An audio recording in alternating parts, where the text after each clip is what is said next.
രണ്ടാം പാദ ഫലങ്ങളിൽ റെക്കോർഡ് അറ്റാദായം.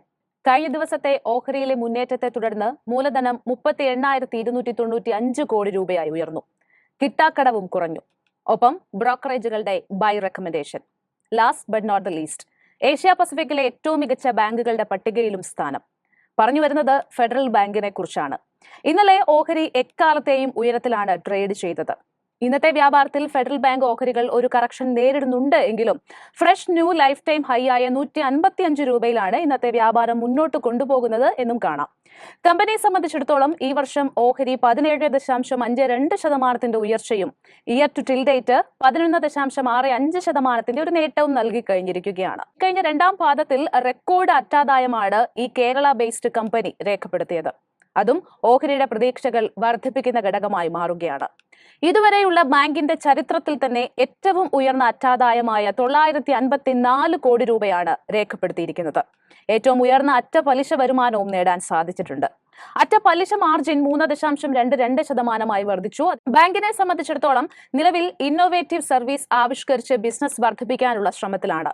ഇതിന്റെ ഭാഗമായി WhatsApp loan platform, digital personal loan services, partnership, micro finance business, debit card വഴി മ്യൂച്വൽ ഫണ്ട് സേവനങ്ങൾ തുടങ്ങിയവ പുതിയതായി ആരംഭിച്ചു കഴിഞ്ഞിട്ടുമുണ്ട്.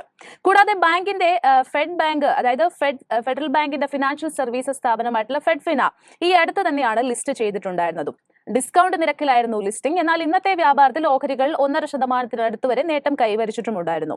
നിലവിൽ ഫെഡറൽ ബാങ്ക് ഓഹരിക്ക് ബൈ റെക്കമെൻഡേഷൻ നൽകിയിരിക്കുന്നത് നോമുറയാണ്. അടുത്ത ഒരു 12 മാസത്തേക്ക് സ്റ്റോക്കിന് 190 രൂപ എന്നുള്ള ഒരു ടാർഗറ്റ് പ്രൈസ് ആണ് നൽകിയിട്ടുള്ളത്. ഇത് കഴിഞ്ഞ ആഴ്ചയിലെ ക്ലോസിംഗ് ലെവലിൽ നിന്ന് ഏകദേശം ഒരു 25% അപ്സൈഡ് പൊട്ടൻഷ്യലാണ് സൂചിപ്പിക്കുന്നത്.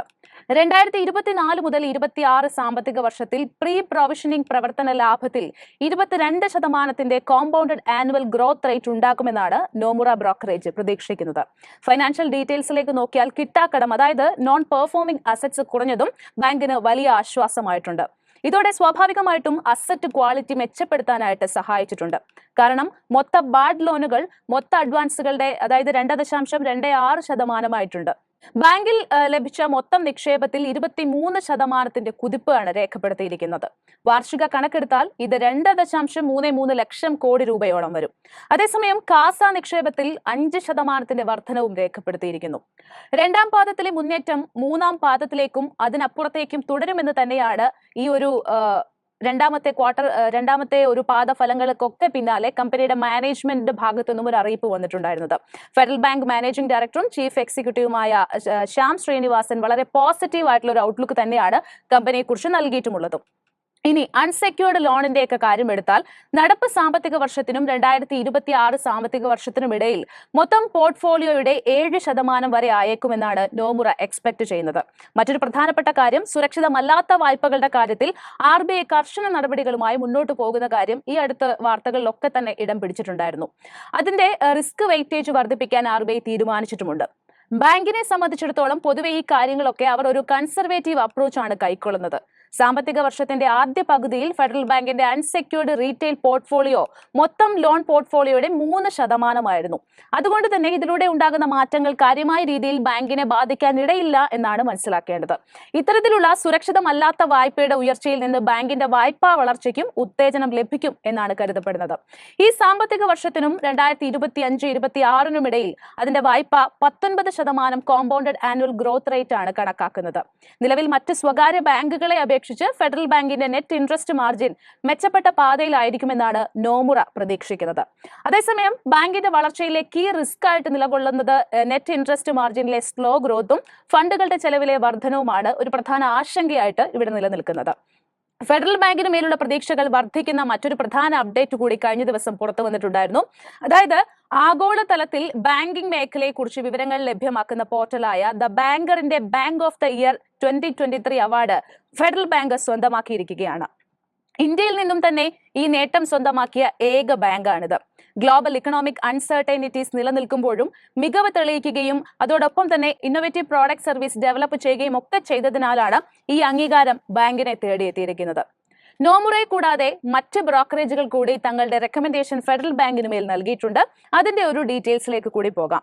ബ്ലൂംബർഗ് ഡാറ്റ അനുസരിച്ച് ഫെഡറൽ ബാങ്കിനെ ട്രാക്ക് ചെയ്യുന്ന ഏകദേശം ഒരു 40 അനലിസ്റ്റുകളിൽ 35 പേരും ഓഹരിയിൽ ഒരു ബൈ റേറ്റിംഗ് നിലനിർത്തിയിട്ടുണ്ട് എന്ന് കാണാം.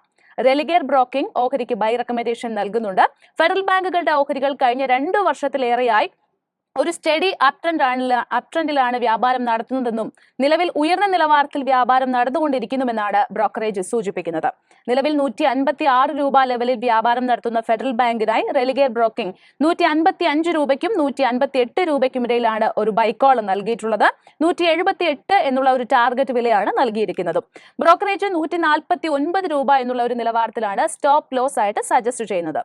കൂടാതെ ഫെഡറൽ ബാങ്കിന് ഷെയർക്കാനും ബൈ റെക്കമെൻഡേഷൻ നൽകിയിട്ടുണ്ട്. ടാർഗറ്റ് ആയിട്ട് നൽകിയിരിക്കുന്നത് 170 രൂപയാണ്. ICICI സെക്യൂരിറ്റീസിനെ സംബന്ധിച്ചിടത്തോളം അതിന്റെ ടാർഗറ്റ് വില ഫെഡറൽ ബാങ്കിന്മേലുള്ളത് ഉയർത്തിയിട്ടുണ്ട്. നേരത്തെ 155 രൂപയായിരുന്നു. നിലവിൽ അത് അവർ 175 രൂപയാക്കി പുതുക്കി നൽകിയിട്ടുമുണ്ട്. രേഖ ജുൻജൻവാല, MA യൂസഫ് അലി തുടങ്ങിയ ഒരുപാട് പേരുടെ പോർട്ട്ഫോളിയോയിലുള്ള ഈ കേരള കമ്പനിയിലുള്ള സാധ്യതകൾ വർദ്ധിക്കുന്നതായാണ് അനലിസ്റ്റുകളും ബ്രോക്കറേജുകളും ഒക്കെ തന്നെ കണക്കാക്കുന്നത്. കേരളം ആസ്ഥാനമായ എല്ലാ പ്രധാന ബാങ്കുകളിലും നിക്ഷേപമുള്ള വ്യക്തിയാണ് MA യൂസഫ് അലി. 1650 കോടി രൂപയുടെ നിക്ഷേപമാണ് ഇദ്ദേഹത്തിന് ഈ ബാങ്കുകളിൽ ഉടനീളമുള്ളതും. ഇതിൽ 1100 കോടിയും ഫെഡറൽ ബാങ്ക് ഓഹരിയിലാണ്. കഴിഞ്ഞ 10 വർഷത്തിനുള്ളിൽ ഫെഡറൽ ബാങ്ക് ഓഹരിയിലെ നിക്ഷേപത്തിലൂടെ മാത്രമുള്ള MA യൂസഫ് അലിയുടെ നേട്ടം 689 കോടി രൂപയാണ് എന്നുകൂടി നിക്ഷേപകർ ഈ അവസരത്തിൽ അറിഞ്ഞിരിക്കുക. ഏതായാലും ഫെഡറൽ ബാങ്കിനെ കുറിച്ചുള്ള ഫൈനാൻഷ്യൽ ഡീറ്റെയിൽസ് ഒക്കെ നമ്മൾ കവർ ചെയ്തിട്ടുണ്ട്. ഇനി അതിന്റെ ടെക്നിക്കൽ ആസ്പെക്ട്സിലേക്ക് കടക്കാം. ഫെഡറൽ ബാങ്കിന്റെ ടെക്നിക്കൽ ആസ്പെക്ട്സ് നമ്മൾ നോക്കുകയാണെങ്കിൽ ഇപ്പോഴും ഒരു ബുള്ളിഷ് മൊമെന്റം ആണ് നമുക്ക് കാണാൻ സാധിക്കുന്നത്. നിലവിൽ നമുക്ക് ഇപ്പോഴത്തെ പ്രൈസ് നോക്കിക്കഴിഞ്ഞാൽ 155 എന്നാണ് നമുക്ക് കറന്റ് മാർക്കറ്റ് പ്രൈസ് നമുക്ക് കാണാൻ സാധിക്കുന്നത്. ഇന്നൊരു നേരിയ ഒരു ഇടിവ് നമുക്ക് കാണാൻ സാധിക്കുന്നെങ്കിലും ഒരു ബുള്ളിഷ് ഒരു മാർക്കറ്റ് സ്ട്രക്ചറിൽ ഇനിയും ഒരു അപ് ട്രെൻഡ് കണ്ടിന്യൂഷൻ റാലിയാണ് ഇവിടെ അനലിസ്റ്റ് എക്സ്പെക്ട് ചെയ്യുന്നത്. നിലവിൽ നമ്മൾ ഒരു പ്രൈസ് പാറ്റേൺ നോക്കിക്കഴിഞ്ഞാൽ കഴിഞ്ഞ ഏപ്രിൽ 20 മുതൽ 2020 ഏപ്രിൽ മുതൽ ഇന്ന് വരെ നമുക്ക് ഈ ഒരു ഓഹരിക്ക് 328% റിട്ടേൺസ് മാർക്കറ്റിന് നൽകാൻ സാധിച്ചിട്ടുണ്ട്. നിലവിൽ ഏറ്റവും മേജർ സപ്പോർട്ടായിട്ട് നമുക്ക് 126 മുമ്പായി 137 എന്നുള്ള ലെവൽ പരിഗണിക്കപ്പെടും. മേജർ ഒരു റെസിസ്റ്റൻസ് ആയിട്ട് ഇനി 182 എന്നുള്ള ലെവൽ ആക്ട് ആകപ്പെടും.